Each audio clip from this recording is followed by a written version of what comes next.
Hello everyone, welcome to Uttarakhand अध्यापक। मैं अन्नपूर्णा आपका स्वागत करती हूँ आज के सेशन में। और आज के सेशन में हम UTET previous year question solve करेंगे मैथ सब्जेक्ट के। तो लास्ट ईयर जो आपका 2023 में जो पेपर हुआ था यूटेट 2 का, उसमें मैथ्स के कुछ क्वेश्चंस का डिटेल सोल्यूशन आज हम देखेंगे। तो लेट्स स्टार्ट।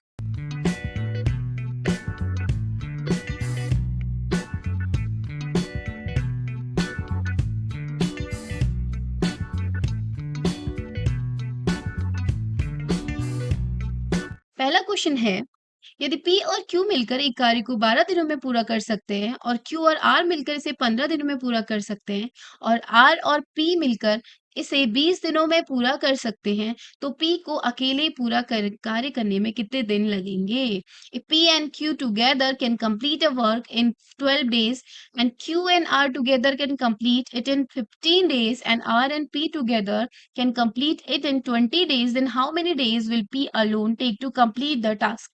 तो ये जो आपका जो क्वेश्चन है टाइम वर्क एंड वेजेस से है, ठीक है? तो इस टाइप के क्वेश्चन को कैसे करते हैं पहले हम देखते हैं। तो यहाँ पर पी और क्यू मिलकर एक कार्य को 12 दिन में पूरा करते हैं। तो सबसे पहले हम क्या करेंगे, इस तरीके से लिखेंगे, पी और क्यू मिलकर काम को कितने दिन में पूरा कर रहे हैं? 12 दिन में।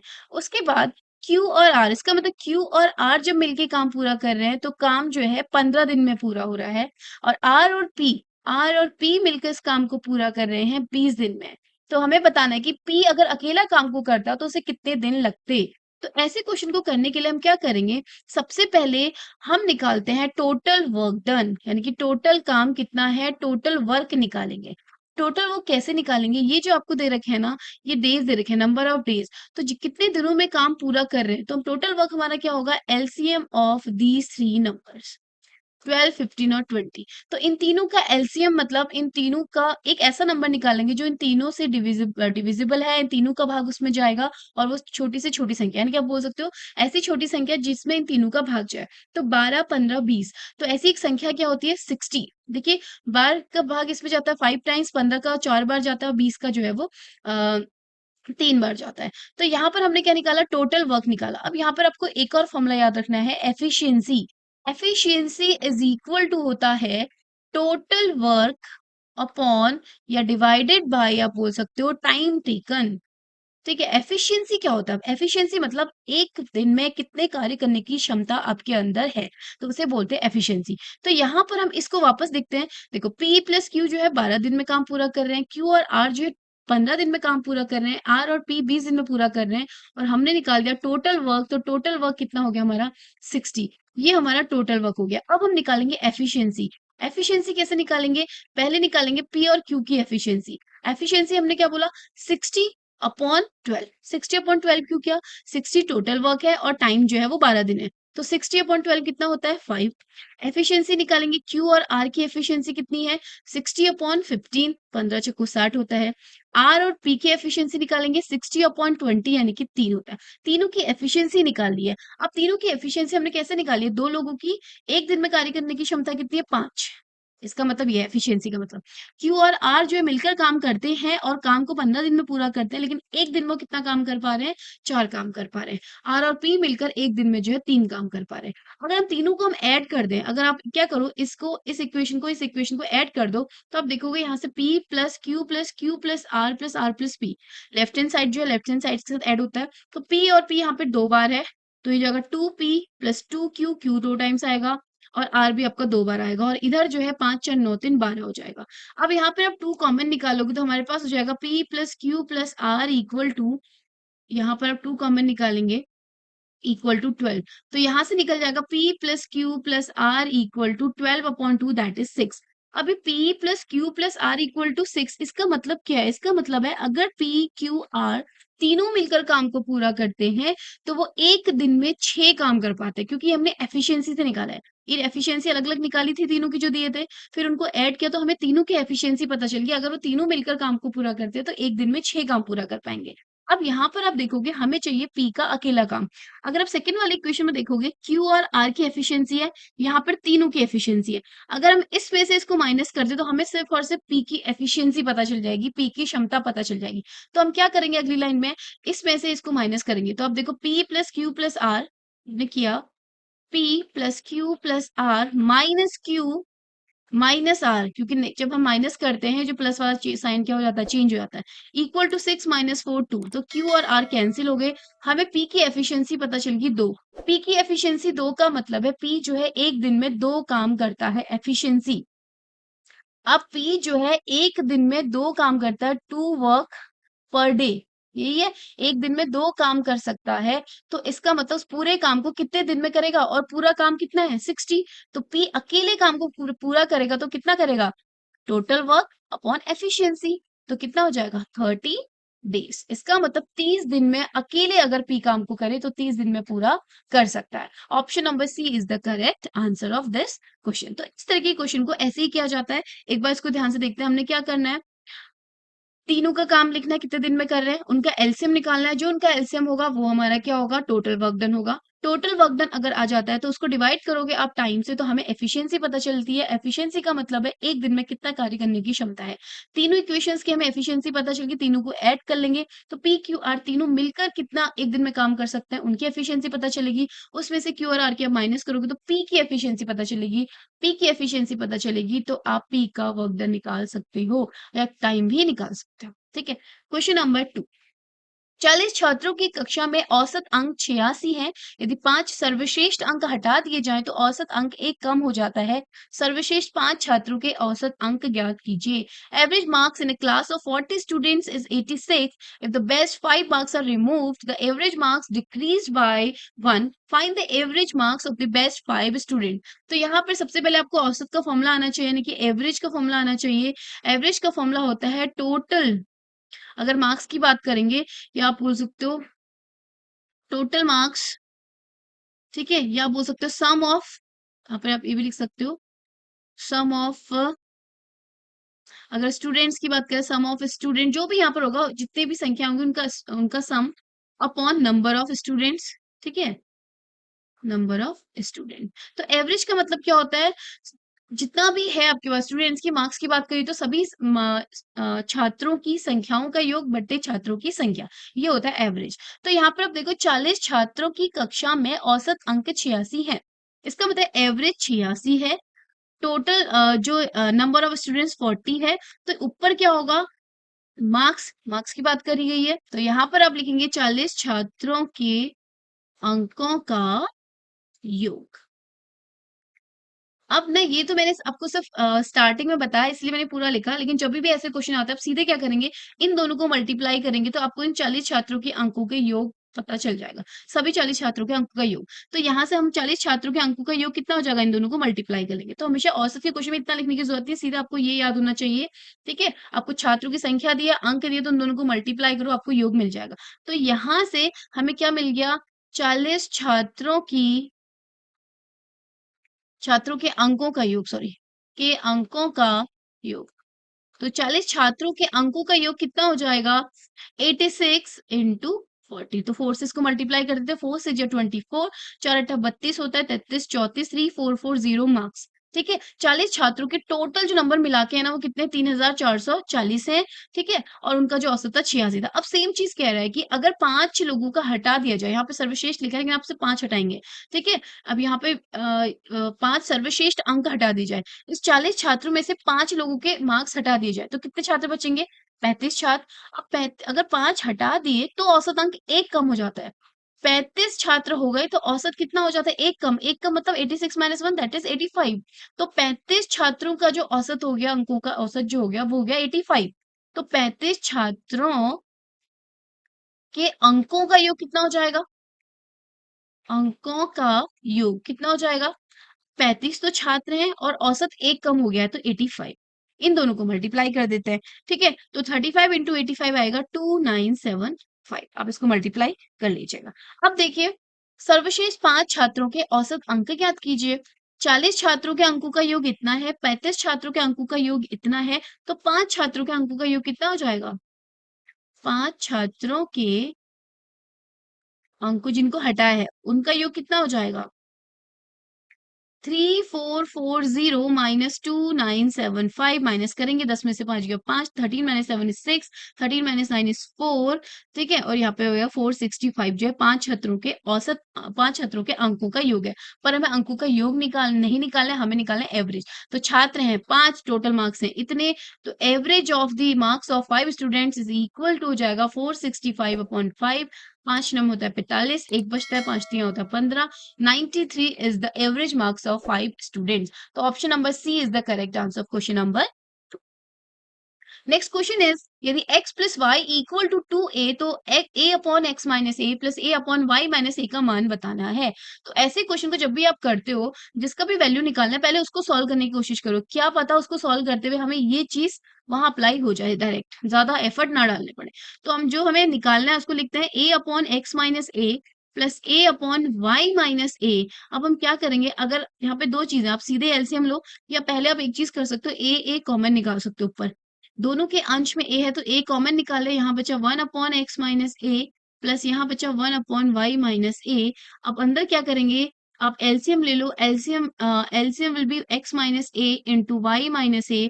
तो ऊपर आ जाएगा ये वाला, जब दो फ्रैक्शंस में जो डिनोमिनेटर्स होते हैं यानी कि जो हर होते हैं उनका जो एलसीएम होता है उन दोनों के मल्टीप्लीकेशन के बराबर होता है, तो सीधे आप ऐसे क्रॉस मल्टीप्लाई करो। तो y माइनस ए 1 से मल्टीप्लाई होगा y minus A plus 1 into x minus A x minus A. तो आप यहाँ देखोगे a और a जो है, सॉरी a और a 2a हो जा रहा है, ए वाई प्लस एक्स, और माइनस ए माइनस हो जाएगा माइनस 2a। नीचे जैसा है वैसा ही रहने दीजिए, X minus A Y minus A. अब अपने क्वेश्चन में देखिए यहाँ पर दिया है X plus Y equal to 2a, तो ये जो एक्स प्लस वाई है ना, इसकी जगह रख दो 2a। इसकी जगह आप जैसे ही 2a रखते हो तो माइनस 2a ऑलरेडी है, तो x minus A Y minus A 2a minus 2a zero, zero को किसी से भी मल्टीप्लाई कर दो तो हमेशा आंसर क्या आएगा, जीरो। तो option number C is the correct answer of this question number 3। For more such content, like, share and subscribe our channel. और हमारे कोर्सेज को चेक करने के लिए डाउनलोड कीजिए अचीवर्स ऐप। अचीवर्स ऐप को डाउनलोड करने का लिंक नीचे डिस्क्रिप्शन बॉक्स में।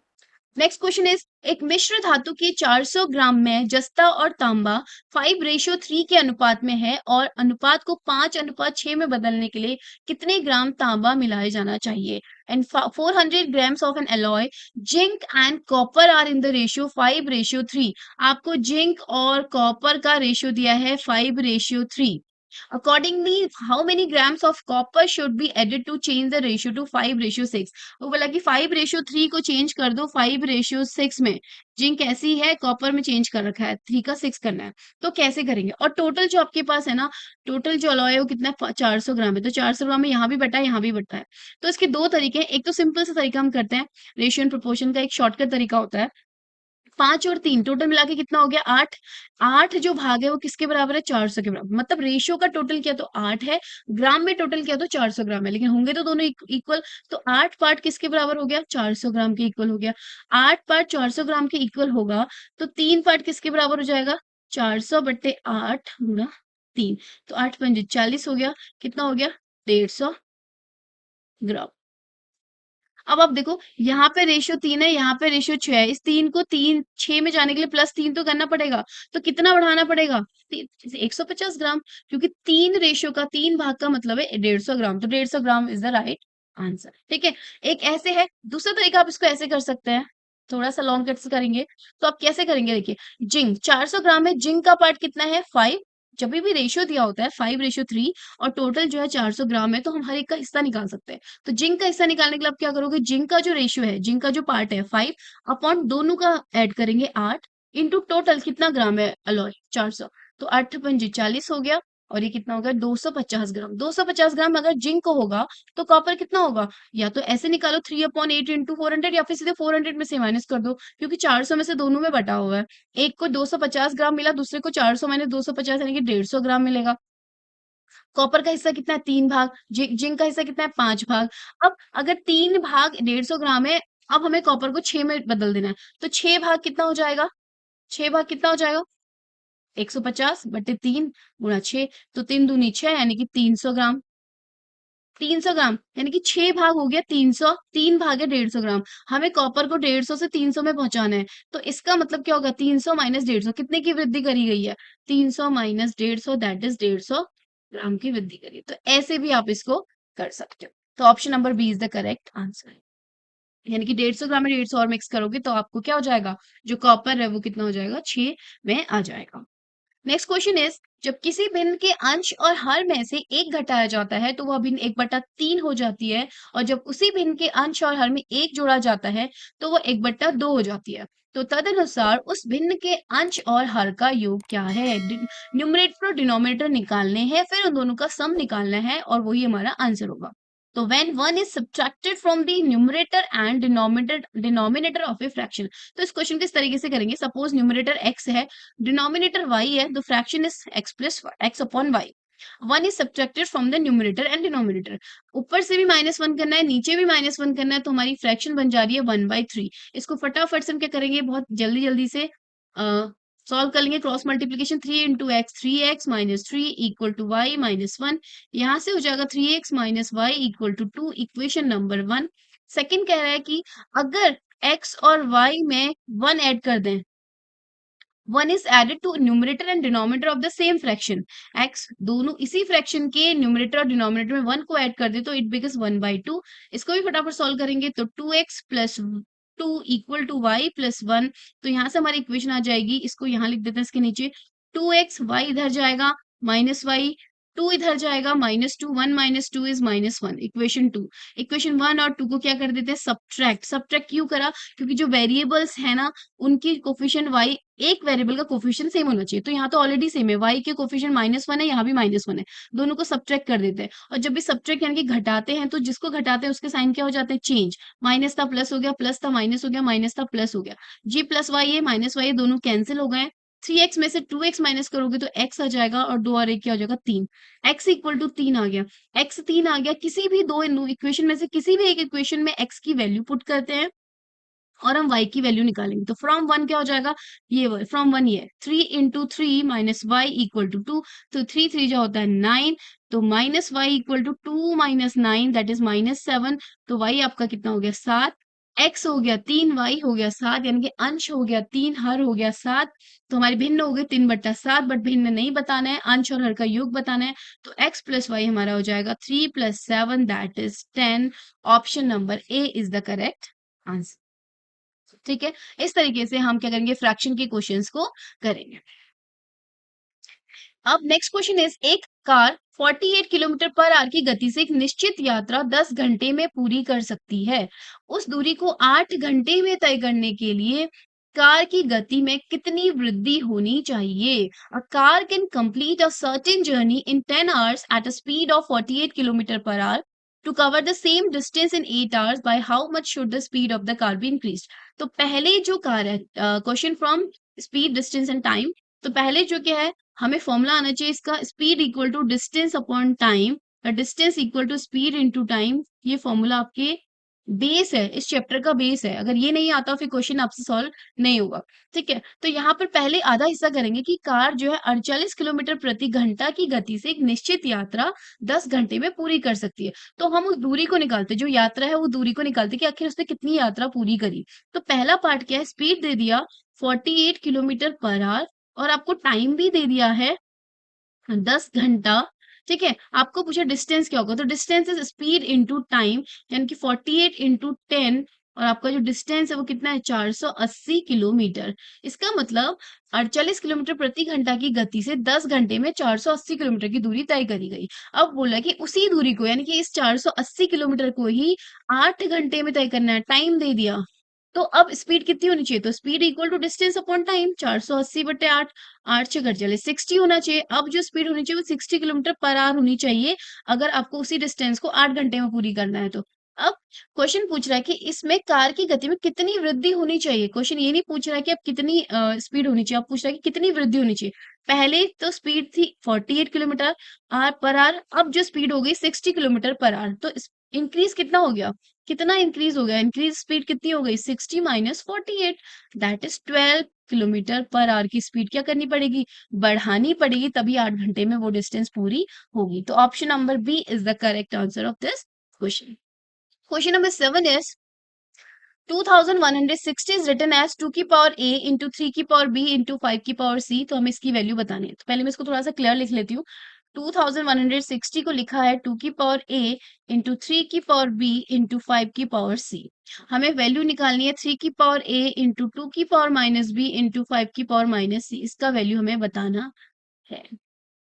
चलिए, पहले देखिए 2160 को इस तरीके से लिखा है, तो हम क्या करेंगे 2160 को ऐसे ही लिखने की कोशिश करेंगे, बट कैसे करेंगे, उसकी फैक्टराइजेशन करके। तो फैक्टराइजेशन सबको आते हैं, 2160 दो का डिवाइड करते हैं, 2 1 जा 2 जीरो आएगा, 2 8 जा 16 जीरो आएगा, 2 पंजे 10 हो गया, 4 हो गया जीरो, 2 दूनी 4 हो गया, 2 सत्ते 14 हो गया, 27 है, 135 हो गया, 5 3 8 1 9, 3 का भाग जाएगा, 3 चौको 12, 3 पंजे 15 हो गया, 15 तिया 45 होता है, 3 पंजे 15 होता है, 5 का भाग गया एक बार। अब आप देखोगे 2 कितनी बार है, 1 2 3 4, यानी कि 2 की पावर 4, मतलब 2160 can be written in the form 2 की पावर 4 इंटू 3 की power 3, 3 raise to power 3 into 5 की पावर 1। इसको भी ऐसे लिख सकते हैं। अब इन दोनों को जरा कंपेयर करो, 2160 कैन बी रिटन एज 2 की पावर a, 3 की पावर b, 5 की पावर c।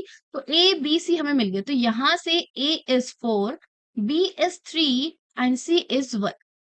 ए बी सी निकल गया। अब हमें क्या निकालना है वैल्यू, 3 की पावर ए, इसका वैल्यू निकालना है। तो इसमें 3 की पावर ए है, तो ए क्या है 4 इंटू 2 की पावर माइनस बी, तो 2 की पावर माइनस 3 एंड 5 की पावर माइनस 1। अब देखो जब नेगेटिव पावर्स होती हैं तो यहाँ पर एक चीज होती है, ए की power minus M is equal to 1 upon A की पावर एम। मतलब नेगेटिव पावर को रेसिप्रोकल में लिख लो तो पावर क्या हो जाती है, पॉजिटिव हो जाती है। ठीक है, तो यहाँ पर हम क्या करेंगे, 3 की पावर को ऐसे ही लिखेंगे, 2 की पावर माइनस 3 नीचे जाएगा तो पॉजिटिव हो जाएगा, 5 की पावर माइनस 1 भी डिनोमिनेटर में आएगा तो पॉजिटिव हो जाएगा। नाउ 3 की पावर 4 होता है 81, 2 की पावर 3 होता है 8, 8 इंटू 5 हो जाता है आपका 40। तो 81 upon 40 is the right answer. Option number A क्या हो गया इसका सही आंसर हो गया। क्वेश्चन नंबर 8, यदि किसी महीने का तीसरा शुक्रवार 16 तारीख को पड़ता है, ठीक है, एक महीने का तीसरा शुक्रवार, उसी महीने का चौथा मंगलवार किस तारीख को पड़ेगा? If the third Friday of a month falls on 16, then on which date will the fourth Tuesday of the same month, उसी महीने का चौथा मंगलवार कब पड़ेगा? अब यहां से हम क्या करेंगे, तीसरे शुक्रवार से हम लोग देखते हैं कि आखिरी महीना कहाँ से शुरू हो रहा है या पहला मंगलवार कब पड़ रहा है। पहला मंगलवार निकल जाएगा तो हम चौथा निकाल लेंगे। तो सबसे पहले 16 को पड़ रहा है फ्राइडे, ठीक है। 16 को अगर फ्राइडे पड़ रहा है, वो भी तीसरा, कौन सा Friday, third Friday, this is third Friday. तो इसके जस्ट सेकंड फ्राइडे कब होगा, ये तो आपको गिवन है। सेकंड फ्राइडे कब होगा, उसके जस्ट 7 दिन पहले होगा, क्योंकि एक वीक में 7 डेज का डिफरेंस होता है। तो 16 माइनस 7 यानी कि 9th को, उसी महीने की 9 तारीख को जो है वो सेकंड फ्राइडे हो रहा होगा। तो फर्स्ट फ्राइडे कब हो रहा होगा, ये सब फ्राइडे की बात कर रहे हैं अभी हम, जो दिया है ये भी फ्राइडे है। फर्स्ट फ्राइडे कब होगा, और ऊपर जाते हैं 9 माइनस 7 यानी कि सेकंड को, सेकंड को उस डे, वो डेट जो है सेकंड को फ्राइडे हो रहा होगा, यानी कि वो जो महीना है वो थर्सडे से शुरू हो रहा है। फर्स्ट तारीख को थर्सडे होगा, सेकंड को फ्राइडे होगा, फिर अगले 9 को फिर फ्राइडे होगा, सेकंड को 9 को और 16, ठीक है। देखो 7 2 9 7 16, 7 का गैप हो रहा है। तो इसका मतलब 2 तारीख को अगर पहला फ्राइडे है, अब आप सोचिए 2 को अगर फ्राइडे है यानी कि फर्स्ट फ्राइडे है, तो पहला ट्यूसडे कब होगा, फ्राइडे के बाद क्या आएगा, सैटरडे, संडे, मंडे, ट्यूसडे। तो 2 के बाद 3 4 5 6, इसका मतलब पहला मंगलवार कब है, first Tuesday is on 6th, उस महीने की 6 तारीख को पहला ट्यूसडे। हमें बताना है चौथा। चौथा निकालने के लिए क्या करेंगे, दूसरा कैसे निकालोगे, +7, तीसरा कैसे निकालोगे, +7, चौथा कैसे निकालोगे, +7। बस आपको ये करना है। तो 7 तिया 21, 21 और 6 हो गया 27। इसका मतलब उस महीने की 27 तारीख को चौथा मंगलवार होगा। Option number A is the correct answer of this question. Next question is, यदि किसी कमरे की लंबाई और चौड़ाई में क्रमशः 10% और 20% की कमी कर दी जाए और उसकी ऊंचाई में 5% की वृद्धि कर दी जाए, तो कमरे के आयतन में प्रतिशत परिवर्तन क्या होगा? If the length and breadth of a room are decreased by 10% and 20% respectively, and its height is increased by 5%, then what will be the percentage change in the volume of the room? अभी room की बात कर रहा है, इसका मतलब एक घनाभ की बात कर रहा है, यानी कि क्यूबॉइड की बात कर रहा है, ठीक है। कमरे की लंबाई और चौड़ाई में, तो लंबाई और चौड़ाई में तो 10% और 20% की कमी कर दी, लेकिन हाइट को बढ़ा दिया 5%। तो कमरे की आयतन में वृद्धि बताया। आयतन क्या होता है, लंबाई गुणा चौड़ाई गुणा ऊंचाई। तो कमरे का यानी कि घनाभ का जो आयतन होता है, that is length into breadth into height होता है। अब हम देखेंगे, पहले ओरिजिनल निकाल के देखते हैं, फिर देखते हैं उसमें कितना चेंज किया है। अब यहाँ पर जो क्वेश्चन है ना, इनको करने का तरीका क्या है, जो परसेंटेज दे रखे हैं उनको फोकस करेंगे आप। तो 10% का मतलब क्या होता है, 1/10। अभी 1/10 कैसे हुआ, एक्चुअली परसेंटेज को फ्रैक्शन में बदलते हैं तो क्या करते हैं, उसको डिवाइड कर देते हैं 100 से। तो 10/100 करोगे, कटेगा तो रिड्यूस फॉर्म इज 1/10। तो इन रिड्यूस फॉर्म को ना याद करेंगे तो इजीली हो जाएगा। तो 10% 1/10, 20% को लिखते हैं 1/5, ठीक है, और 5% को लिखते हैं 1/20। ये आपको याद रखना है। अब जो डिनोमिनेटर में होता है उसको ओरिजिनल मानेंगे, यानी कि 10%, 10 का 10% एक है, इसको आप ऐसे भी पढ़ सकते हो। 10 का 10% इज 1, 5 का 20% इज 1, ठीक है, इस तरीके से। तो अब देखो, अगर किसी ये लेंथ की बात हो, 10% की वृद्धि करिए लंबाई में। अगर लंबाई 10 होती, लंबाई 10 है, सपोज पहले, फर्स्ट ओल्ड लिख लेते हैं, यहाँ पे आफ्टर चेंज यानी कि न्यू कर देते हैं। तो अगर लंबाई 10 है, अब उसमें 10% की कमी कर दी, तो 10 का 10% तो 1 होता है। तो अगर 10% की कमी कर दी तो नया क्या हो जाएगा, लंबाई 9, कमी करिए ना। तो 10 का 10% 1 होता है, 10% की कमी मतलब 10 में से 1 हटा दिया, 9 हो गया। ऐसे ही 5 का 20% 1 है, तो यहाँ पर क्या हो जाएगा, 5 अगर पहले की चौड़ाई है तो नई चौड़ाई कितनी हो जाएगी, 5 का 20% 1, 1 की कमी कर दी यानी कि 4 हो गया। अब हाइट की बात करते हैं। हाइट है 5%, 5% की वृद्धि। तो पहले तो 20 का 5% 1 है। अगर पहले की हाइट 20 है तो अब की हाइट में वृद्धि हो गई 1 की वृद्धि, तो अब इसमें जोड़ देंगे। तो अब देखो, लेंथ, ब्रेड्थ एंड हाइट को हमने क्या लिखा, पहले की हाइट को हमने क्या माना, जो इनके परसेंटेज है इनको फ्रैक्शन के फॉर्म में लिखा। उन फ्रैक्शन का जो डिनोमिनेटर होता है उनको लिखा 10, 5 और 20। तो 10, 5 और 20। अब उनमें जो चेंज हुआ है वो क्या हुआ है, 10 में से 1 घटा है 9, नया लेंथ हो गया। 5 में से 1 घटा है 4, नया ब्रेड्थ हो गया। 20 में 1 जोड़ा, नया हाइट हो गया। अब इनका क्या निकाल देते हैं, वॉल्यूम में निकाल देते हैं। तो इसको थोड़ा ना ऐसे लिख लेते हैं, थोड़ा सा इधर को। तो वॉल्यूम निकाल लेते हैं, ठीक है। या आप ऐसे लिख सकते हो, वॉल्यूम 1 वॉल्यूम 2 भी कर सकते हो। तो ओल्ड वाला वॉल्यूम कितना हो जाएगा, this into this into this. तो 20 से 25 100, 100 गुणा 10 कितना हो गया, 1000। 1000 क्यूब यूनिट, क्योंकि वॉल्यूम है तो क्यूब होगी इसकी यूनिट। यहाँ पे कितना हो गया, 9 चौको 36, या फिर आप बोल सकते हो 21 इंटू 4, ये हो गया 84, 84 इंटू 9। तो 84 इंटू 9 कर देते हैं फटाफट, 9 चौको 36 होता है। और 9 72, 73, 74, 75, 756। ये नया वॉल्यूम है, ये पुराना वॉल्यूम है। तो ऑब्वियसली क्या है, ये कमी आई है। कितने की कमी आई है, परसेंट में बचाना है। तो परसेंट कमी कैसे निकालेंगे, पुराना वाला यानी कि ओरिजिनल वाला माइनस न्यू वाला अपॉन पुराना वाला। कंपेयर किससे कर रहे हो, पुराने वाले से। ये तो कमी हो गया, परसेंट कमी कितना हो गया, इंटू 100 हो गया। तो ये दो तो इससे कट गए। ऊपर आप इसको सब्ट्रैक्ट कर लेते, 10 में से 6 गया 4, 9 में से 5 गया 4, 9 में 7 गया 2 अपॉन 10। और 10 से डिवाइड कर रहे हो, नीचे 10 मतलब एक जीरो है, ऊपर क्या हो जाएगा, एक नंबर से पहले दशमलव आ जाएगा। तो 24.4% की कमी आई है।